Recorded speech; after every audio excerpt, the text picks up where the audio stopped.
Bonjour, on l'appelle généralement le bail 369. Il s'agit en fait du bail commercial, du contrat de location signé d'une part entre le propriétaire d'un local et d'autre part le gérant d'une société pour y exercer son activité.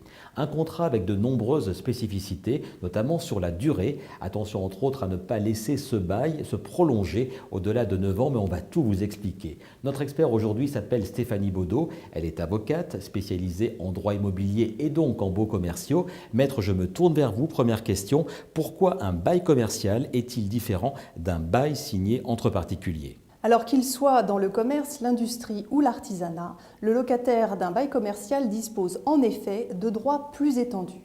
L'objectif, c'est de lui permettre de bénéficier d'une certaine stabilité essentielle au développement de sa clientèle. C'est ce qu'on appelle le droit à la propriété commerciale. Entrons à présent dans les détails d'un bail commercial. Expliquez-nous tout d'abord les conditions de fixation et de révision du montant du loyer. Comme dans tout contrat privé, le montant du loyer initial est fixé librement entre le propriétaire et le locataire. Par la suite, le loyer peut être révisé chaque année si le contrat comporte précisément une clause d'indexation annuelle. Et en l'absence de cette clause, le loyer peut être révisé au bout de 3 ans à la demande de l'une ou de l'autre des parties. C'est la fameuse révision triennale. Ces règles s'appliquent pendant 9 ans avec, dans tous les cas de figure, un plafonnement lié, selon les situations, à des indices officiels comme l'indice des loyers commerciaux ou l'indice du coût de la construction. Alors on a bien compris cette règle du 3-6-9, mais maître, que se passe-t-il après ces 9 années de bail commercial et surtout, que recommandez-vous ? Bien souvent, après 9 ans de location, il y a une prorogation tacite et c'est à ce moment-là que des problèmes peuvent survenir. Car après 12 ans de bail, le montant du loyer est totalement déplafonné, ce qui peut engendrer pour le locataire de très mauvaises surprises.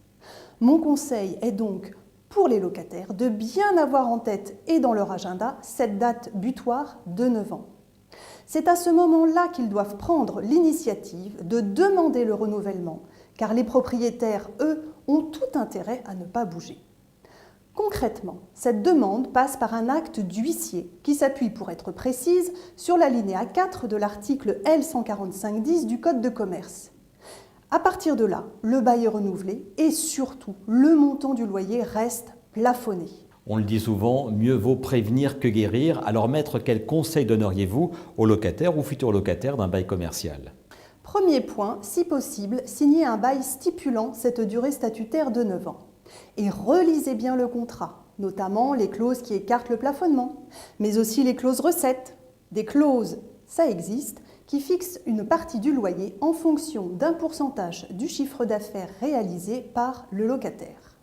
Et puis, je le répète, enregistrez bien dans votre agenda les dates de révision triennale et la date correspondant aux 9 ans du contrat. Une toute dernière question, maître, pour celles et ceux qui ont déjà signé leur bail commercial, que préconisez-vous ? Le mieux, à mon sens, est de faire réaliser un audit de son bail par un avocat. Il pourra, entre autres, repérer les clauses nulles et vérifier les clauses d'indexation. Plus en détail, l'avocat pourra vérifier des points comme les charges, la bonne exécution des travaux prévus ou encore le respect de ce que l'on appelle la délivrance conforme, c'est-à-dire que ce qui a été mis à la disposition du locataire est bien conforme à ce qui avait été prévu. Cela peut permettre de rééquilibrer le rapport de force, notamment si les 12 ans sont dépassés. D'où l'intérêt, comme toujours, d'avoir recours au conseil d'un expert. Maître Stéphanie Baudot, je vous remercie. Tous ces conseils et bien d'autres, vous les retrouvez sur le site ledroitpourmoi.fr.